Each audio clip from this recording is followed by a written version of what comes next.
The unanimous declaration of the 13 United States of America, when in the course of human events it becomes necessary for one people to dissolve the political bands which have connected them with another, and to assume among the powers of the earth the separate and equal station to which the laws of nature and of nature's God entitle them, a decent respect to the opinions of mankind requires that they should declare the causes which impel them to the separation.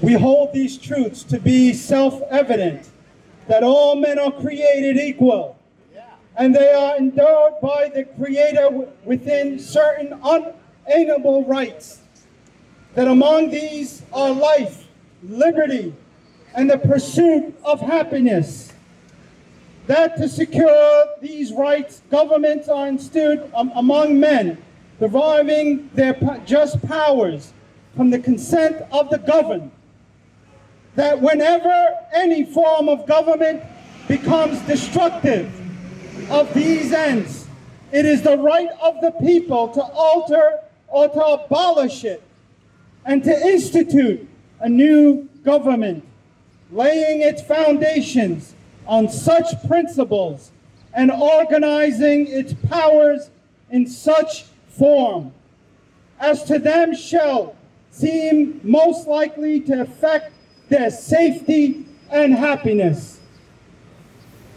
Prudence indeed will dictate the governments long established should not be changed for the light and the transcendent causes, and accordingly all experience hath shown that mankind are more disposed to suffer, while evils are sufferable, than to right themselves by abolishing the forms to which they are consumed. Necessity in the first charges, but when a long train of abuses and interpretations pursuing invariably the same objective grievances are designed to reduce them under absolute despotism. It is their right, it is their duty to throw off such government and to provide new guards for their future security. Such is the patient sufferance of these colonies, and such is now the necessity which constrains them to alter their former systems of government. The history of the present King of Great Britain is repeated injuries and interpretations, all having in a direct object to the establishment of absolute tyranny over these states. To prove this, let facts be submitted to a candid world. He has refused to assent to the laws, the most wholesome and necessary for the public good. He has forbidden his governors to pass laws of immediate and pressing importance, unless suspended in their orientation till his assent should be obtained, and when so suspended, he utterly neglected to attend them. Representation and legislatures denied. He has refused to pass other laws for the accommodation of large districts of people, unless those people would relinquish the right of representation in the legislature, a right inestimable to them and formidable to tyrants only. He has called together legislative bodies at places unusual, uncomfortable, and distant from the depository of the public records for the sole purpose of fatiguing them into compliance with his measures. He has dissolved representative houses repeatedly for opposing with manly firmness his invasions of the rights of the people. He has refused for a long time after such desolations to cause others to be elected, whereby the legislative powers, incapable of annihilation, have returned to the people at large for their exercise. The state remaining in the meantime exposed to all the dangers of invasion from without and convulsion within. He has endeavored to prevent the population of these states, for that purpose obstructing the laws for naturalization of foreigners, refusing to pass others to encourage their migration hither, and raising the conditions of new appropriations of lands. He has obstructed the administration of justice by refusing his assent to laws for establishing judiciary powers. He has made judges dependent on his will alone for the tenure of their offices and the amount and payment of their salaries. He has erected a multitude of new offices and sent hither swarms of officers to harass our people and to eat out their substance. He has kept among us, in times of peace, standing armies without consent of our legislatures. He has affected to render the military independent of and superior to civil power. He has combined with others to subject us to a jurisdiction foreign to our Constitution and unacknowledged by our laws, giving the assent of their acts to pretended legislation, for quartering large bodies of armed troops among us, for protecting them by a mock trial from punishment for any murders which they should commit on the inhabitants of these states, for cutting off our trade with all parts of the world, and for imposing taxes on us without our consent.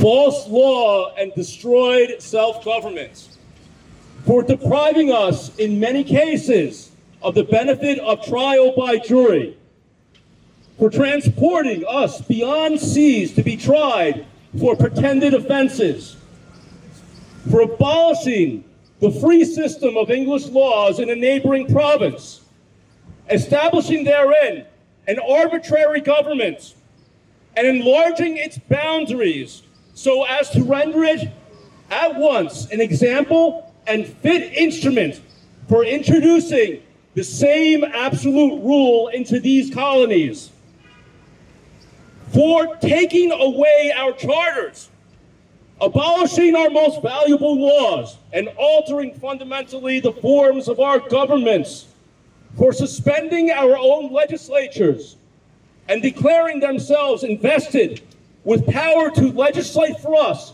in all cases whatsoever. He has abdicated government here by declaring us out of his protection and waging war against us. He has plundered our seas, ravaged our coasts, burnt our towns, and destroyed the lives of our people. He is at this time transporting large armies of foreign mercenaries to complete the works of death, desolation, and tyranny, already begun with circumstances of cruelty and perfidy scarcely paralleled in the most barbarous ages and totally unworthy the head of a civilized nation. He has constrained our fellow citizens taken captive on the high seas to bear arms against their country, to become the executioners of their friends and brethren, or to fall themselves by their hands.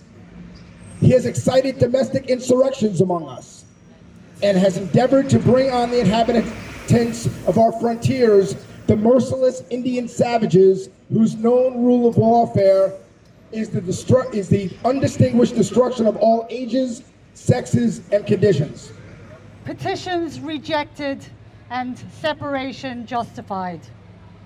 In every stage of these oppressions, we have petitions for redress in the most humble terms. Our repeated petitions have been answered only by repeated injury. A prince whose character is thus marked by every act which may define a tyrant is unfit to be the ruler of a free people. Nor have we been wanting in attentions to our British brethren. We have warned them from time to time of attempts by their legislature to extend an unwarrantable jurisdiction over us. We have reminded them of the circumstances of our immigration and settlement here. We have appealed to their native justice and magnanimity, and we have conjured them by the ties of our common kindred to disavow these usurpations which would inevitably interrupt our connections and correspondence. They too have been deaf to the voice of justice and consanguinity. We must therefore acquiesce in the necessity which denounces our separation, and hold them as we hold the rest of mankind, enemies in war, peace in friends. Yes, yes. We, therefore, the representatives of the United States of America in General Congress, assembled, appealing to the Supreme Judge of the world for the rectitude of our intentions, do, in the name and by authority of the good people of these colonies, solemnly publish and declare that these united colonies are, and of right ought to be, free and independent states, that they are absolved from all allegiance to the British Crown, and that all political connection between them and the state of Great Britain is and ought to be totally dissolved, and that as free and independent states, they have full power to levy war, conclude peace, contract alliances, establish commerce, and do all other acts and things which independent states may of right do. And for the support of this declaration, with a firm reliance on the protection of divine providence, we mutually pledge to each other our lives, our fortunes, and our sacred honor. Oh, can you see by the dawn's early light what so proudly we hailed at the twilight's last gleam, whose stripes and bright stars